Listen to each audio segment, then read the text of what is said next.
Thank you, Sarah. Hi, everyone.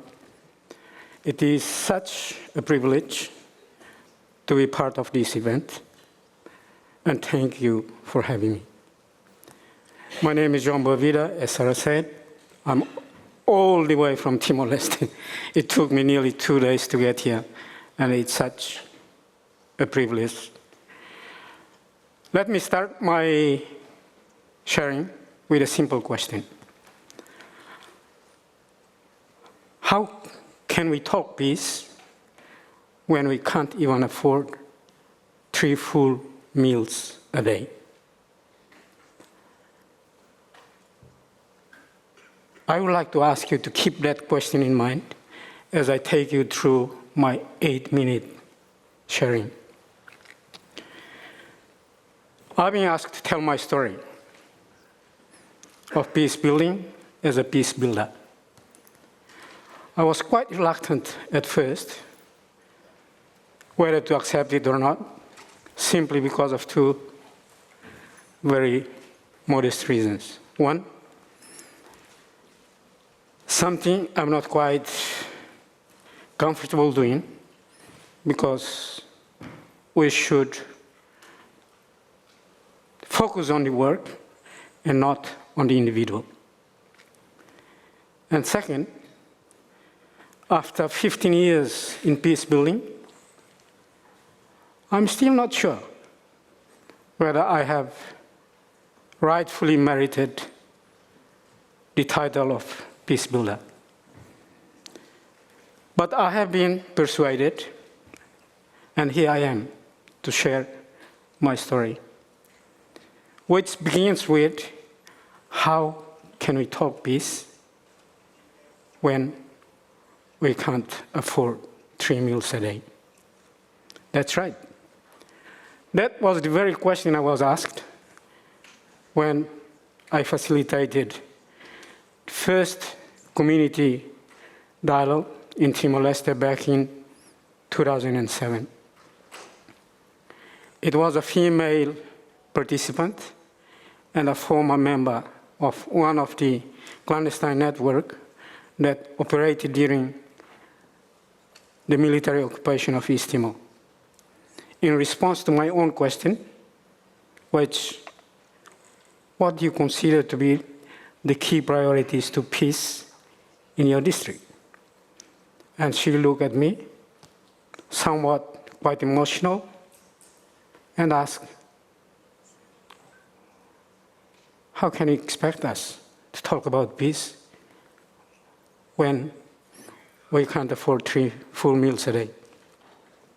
I was quite taken aback. Emotional as she was, I didn't know what to say. But maybe because I didn't expect her to come up with a very confronting and heartbreaking question. So I redirected her question to the whole participants. And that's the process that took us for a 3-hour productive conversation and discussion about peace and peace building. Timor Leste, my dear friends, Timor Leste has a long history of colonization and foreign occupation. It gained independence back in May 2002, only to relapse into a major crisis, into a major violent crisis 4 years later, in 2006. So, Interpeace came into town in 2007, and I was recruited to be part of their team.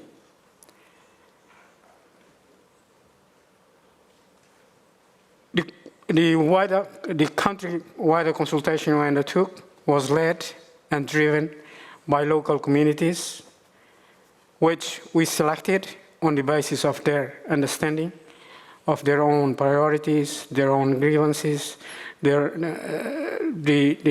conflict dynamics, and their peace priorities. So they were selected on that basis. Based on that question, I did share with you. When I look back to that time now,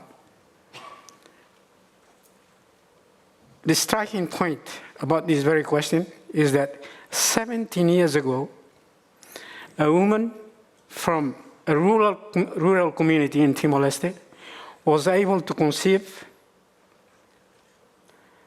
peace-building concept in those very simple terms that 9 years later, it took UN as a collective 9 years later to be able to reach an agreement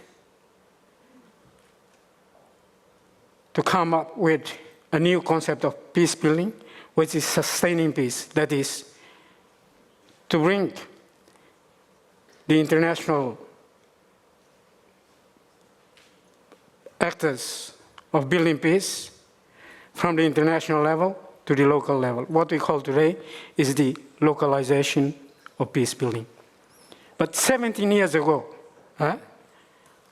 dear friends, 17 years ago, a very simple woman who had no concept whatsoever, based on the absence of 3 meals a day, was able to conceive what we call today the localization of peace building.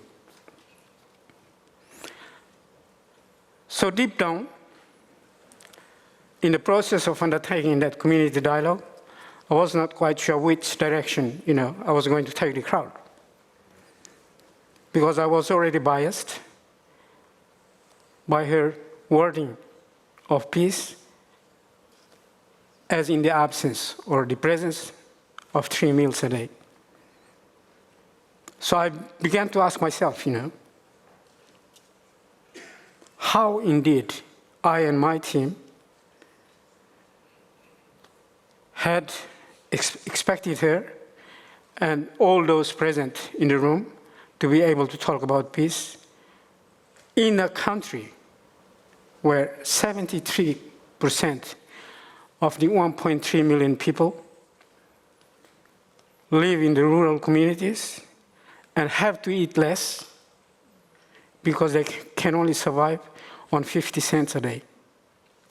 And not only that, out of that 1.3 million,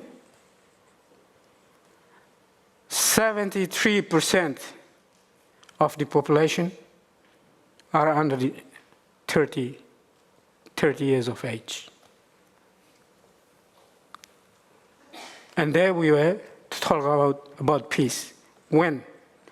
During that week-long Interpeace foundational training that we had jointly undertaken with Interpeace in Dili, in Timor Leste, we didn't even, entertain the idea of taking peace to mean the presence of 3 meals a day.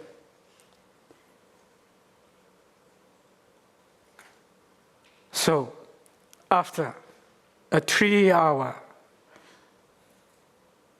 productive discussion with over 50 participants in the room, one of the youth representing some of the martial arts groups in the room said, look,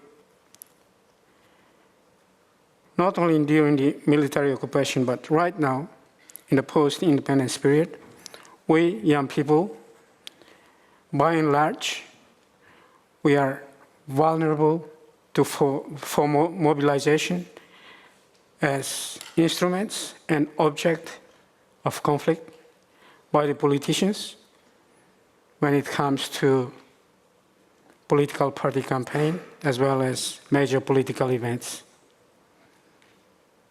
So that's the risk when you come to facilitating a community dialogue. That's the risk of, quite a risk for you to manage the political space in order to keep them, because most of them were their first time to meet each other in that very room. Why? because some of them were always blamed for communal violence, for being young people. Others, because they come from different political parties they have never met. And yet, others belong to different martial art groups. So it was quite difficult for them to meet each other. But that was the opportunity for them to speak out, to express their grievances, to be heard, simply to be heard.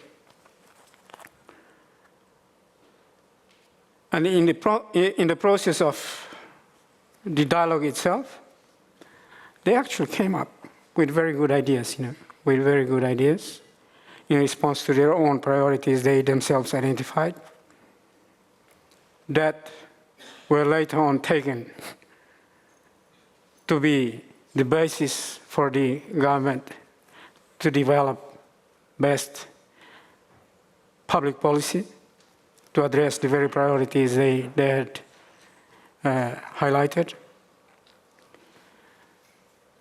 But that's what it is about building peace locally and by locals. They had expected me to address some of the questions that they raised, because they raised some very sensitive questions.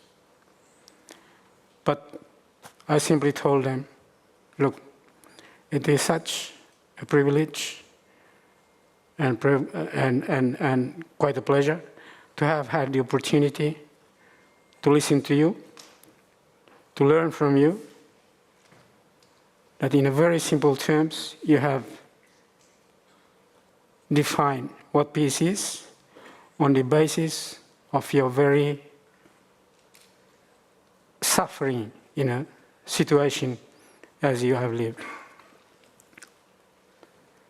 That's the beauty, my friends, that's the beauty of building peace at the local level. So what is it about? Building peace at the local level is to be able to promote opportunities for communities to express themselves, to speak out their grievances, and to be listened to. But in the process, what they didn't know is that we actually turn them into peacemakers. They were not aware of that. But in the process, they became the very peacemakers in their own communities. So that's what it is. And second, from my own experience, building peace is also about providing those very communities the opportunity to talk and to listen to each other. Because as I said, they have never met each other before in a room, face to face. So as a local peace builder, that's my contribution. Now, for that woman and for those that were there in that very room at that very moment, to be able to live a full life again and to be able to enjoy 3 meals a day, that takes peace to be translated into economic development. And that's not the responsibility of local peace builders to some degree, but it is us. As world citizens, it is our responsibility to make sure that those who live out there far away from the center of peace building agencies, to make sure that they, one day, or right now, can enjoy at least 3 meals a day in order to move forward. Thank you.